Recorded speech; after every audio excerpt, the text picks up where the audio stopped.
Alright, I want to do a video here with some NFL 2K5, although I don't use these in a lot of examples just because it wasn't a next generation football game. Spent a lot of time with this game.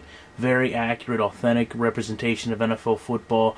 Definitely like the fact that you have all the teams, jerseys, and things like that in this game. And certainly I think this game has a lot of intricacies in it that we don't see in All-Pro football. But one thing I do like about All-Pro football is the fantasy football style. Create your players, create your team aspect that it provides you. Still, nevertheless, take a look at some plays here. Just do this at speed from the quarterback's perspective, and then we're going to go and take a look what happens from the receiver's perspective. One thing this game's really gotten done correct is its offensive line interactions. The line always seems to interact with itself pretty well. You can see there Tom Lipinski, my fullback, goes up and blocks into the line. Something just you don't see with Madden. Here we have Reggie Wayne in the slot. He's going to come up and fight through press coverage, and definitely like that the defender continues to keep his hand out, very accurate in terms of how defensive backs or safeties will always feel for the receiver, even if they're not making direct contact. Now, as soon as the ball is going to get thrown, number 22 is actually going to bail out on coverage as Marvin Harrison continues on his route, because all the players involved here, the two defenders and the receiver, are both looking back at the ball. So he knows that he can bail from coverage, and the positioning in this game matters so much more. I don't want to say more than All-Pro football, but it matters much, much more than Madden. We've got one defender rather, that goes for the interception and misses it, and the other defender actually kind of goes for a swat on the ball. Now, unlike in Madden, where you frequently get the best of both worlds, not a position in this game where a defender can go for an interception or a pick, things along those lines, and make the tackle as well. However, in this example, Reggie Wayne actually gets a little off balance making this catch. It allows the defender to stay in full stride and turn back around and make a pretty seamless tackle. Now, the player that went for the interception, number 22, is completely out of the play. He's about 3 yards away there to the left. So he's really not involved in this play because he's taking himself out, making the interception attempt. So real quick look at this at speed. Just see very good fundamental football applied in this game, and I'll show a few other examples of that as well. Alright, this second example is player interaction you'll never ever see in Madden, at least not using NFL players to motion capture, because these are all intricacies of professional football that you just don't see when you go out and you get non-NFL players to do your motion capture. Taking a look at really triple coverage on Wes Welker. Tom Brady makes the throw anyway. And here's the intricacies. We've got Kelvin Hayden to your left playing over the top. You've got Bob Sanders playing as a safety well over the top. And then Kevin Thomas playing inside on this pass. Now, they look back at the quarterback. They see the ball's been thrown. Kevin Thomas turns around, makes eye contact with the receiver. Now, as soon as Wes Welker's hands go up, Kevin Thomas goes for the pass deflection. And these are things you're taught when you play cornerback. When you're trailing, you want to look at the receiver's hands, you want to look at his helmet, you want to look at his eyes. Anything that's going to tip you off whether the pass gets thrown, once you see that, you need to get your hand up. So Kevin Thomas gets his hand up, actually gets a pass deflection, and then at this point, you can legally hit the receiver. So Kelvin Hayden goes and makes contact with Wes Welker, drags him to the ground. On the other side of the tip is Bob Sanders, who's playing up over the top, and we'll just take a look at him real quick.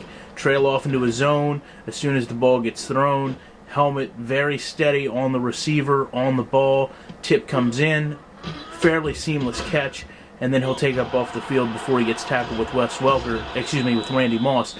But again, those little intricacies in this game that you just don't see in any other football game, you see them in 2K, but they're really just not that pronounced. All right, take a look at this play at speed. It's going to be an incomplete pass with Vince Young, but there's a few things that I really like about what happens in this play. First and foremost, we'll go to the player I'm controlling, which is going to be Philip Wheeler. Take a look as I go ahead and try to shoot the gap here on the rollout.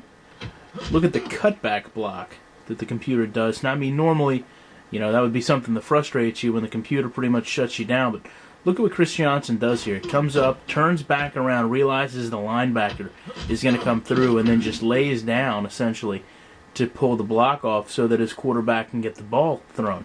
Now, back here with Vince Young, what we've got is pretty good zone coverage out of Jamie Silva. You're going to watch him drop back here, keeps contact with Justin Gage, leaves his arm out, which is pretty good representation of, again, animations in this game being based off actual NFL players. And then he really, at this point, is responsible for both Justin Gage and the fullback. Your secondary is going to be Bethea, who's coming up over the top, but he stays in line with Justin Gage to make this pass deflection, which again is a very good play. And of course, Gage still goes for the ball. A lot of times in this game, you will see receivers follow through with animations, even if it isn't going to be a completion. So another good example, just to show this real quick from his perspective, on two things here with the zone coverage, and then of course with the nice cutback block on the linebacker. We'll take a look at this run at speed, and then we'll go back and look again at more offensive line interactions. But really, the blocking in this game, as you just saw, is very stellar, not canned at all. And what I think we've seen implemented with ProTac is a little bit too much of the mobility of the player taken away so that ProTac can engage. So just look at how close this is here. I mean, we're talking about inches separating in Madden what would be a ProTac situation from what really turns into about a 55-yard touchdown here when a die tries to basically cut through the seam between the blockers. Now, when we go take a look at the blocking itself, really is a thing of beauty. We've got a crack block here with number 60, gets the first lineman out of the way, and then all my other linemen pretty much start to run upfield and make contact with defenders. Now, right through the seam I just ran through, you're going to see Saturday and Hugo make contact with three guys. And it's not that the angle of pursuit that either of these defenders have is all that bad. I mean, they're running to where the ball carrier is. Just the problem is I've shifted my position by the time they go to turn in and make the tackle, and then they're basically going to be stuck pursuing down the field. But another good example of really dynamic animations in this game and allowing you as a user to have a lot more control than you would see out of a ProTac situation like you have with Madden. Again, to get back to the animations, take a look at this play, and this is actually an animation that threw me off as a defender. I did not believe that this was going to be a completed pass, but we'll go back and we'll take a look first off at the sidearm throw. And I mean, this is a situation where you do want to throw it sidearm. You're trying to get it in between defenders. Not all that often you do throw a sidearm or see it thrown in the NFL, but Josh Freeman is a quarterback that I've seen be able to do it. And when you throw a ball like that, you know what, it does come in a little lower than expected for the receiver and a little faster.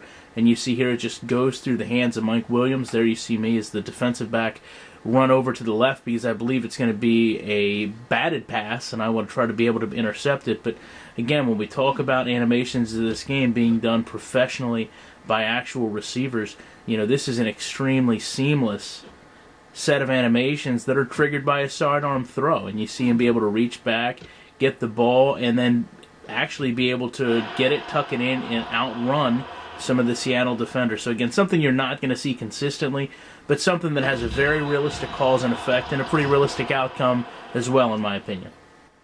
One of the last things I want to talk about is timing in the passing game. Crucial to the offense, something Madden's really struggled with. We'll take a look at this at speed, and then we'll go into a little detail at the end of the play, because I do want to show you that I can be extremely forgiving in gameplay if everything else works out right. So you see Anthony Gonzalez here, kind of gets jammed at about the 10-yard line, pushes off, goes to the outside, maybe not really the best position. You never want to have a defender on the inside of you. But the physical contact here between the receiver and the defensive back slows down the defender. There again, you see, trademark of the game really is the arm that's been extended. And there you see a ball thrown behind the receiver, but Gonzalez is able to make an adjustment to come back and spin into the catch. Now, if we want to go back and look at why that ball was thrown a little off, it's because back here at the quarterback, I'm getting a little bit of pressure in front and beside from Sean Rogers and Gaines. So to me, again, very realistic outcome again to this play. I mean, there's a reason the ball is thrown behind. No matter who's throwing it, whether it's Peyton Manning or Seneca Wallace, pressure disrupts a quarterback. Now, again, in talking about being forgiving, that is a user catch. I can forgive shifting and warping and things like that. I mean, clearly, Anthony Gonzalez would have been knocked on his ass in this situation. I can forgive things like that when I can go back and see cause and effect and realistic outcomes to everything else. All right, take one last look at this game and really want to talk about, again, realism in animations and realistic outcomes to plays. Take a look at two separate things after this interception return. by Bethea. The first thing I want to talk about is a lot of people don't realize in Madden, your quarterback's strength, which is determined in his throwing, is actually used to calculate the tackles, which is why you see a lot of times in that game a quarterback will have a fumble when he hits a defender. Now again, we'll talk real quickly that you're not seeing pro tack engage when a ball carrier gets close to, even though this is an offensive line, technically they would be like a defender at this point, and I'm allowed to run up the field. Now Sam Bradford comes in, and this, again, when we talk about animations, this is how a quarterback goes to tackle a defender. In Madden, they all use the same kind of scripted tackling no matter who it is. Defensive back, quarterback, halfback, fullback, linebacker. They all tend to use the same form of tackling. We all know quarterbacks tackle like that in the NFL. It's not even so much a tackle as much as almost a punter or quarterback tries to just get in front of the ball carrier and hope that somebody from behind can bring them down. In this case, neither lineman can, and essentially uncontested, other than basically a push out by Steven Jackson, Bethea runs in untouched. Now, when we go back and take a real quick look, one last thing, we'll talk about the pursuit angles. As we watch this at speed, Steven Jackson goes out to the flats, realizes the ball's been intercepted, and then pretty seamless pursuit. He actually gets kind of hung up with the referee there for a second in terms of running the ball carrier back down. So, in closing, just a lot of things, really small nuances that you see out of 2K5 that we don't see out of Madden, and certainly things that really make this game a better product 6 years later than we see out of the Madden franchise today. And of course, a lot of these things do carry over to All-Pro Football, but I know I don't talk a lot about 2K5 as much as I should, considering I do play it probably more frequently than All-Pro Football, but definitely wanted to share some things with you guys. Hope you enjoyed the video, and I'll see you later.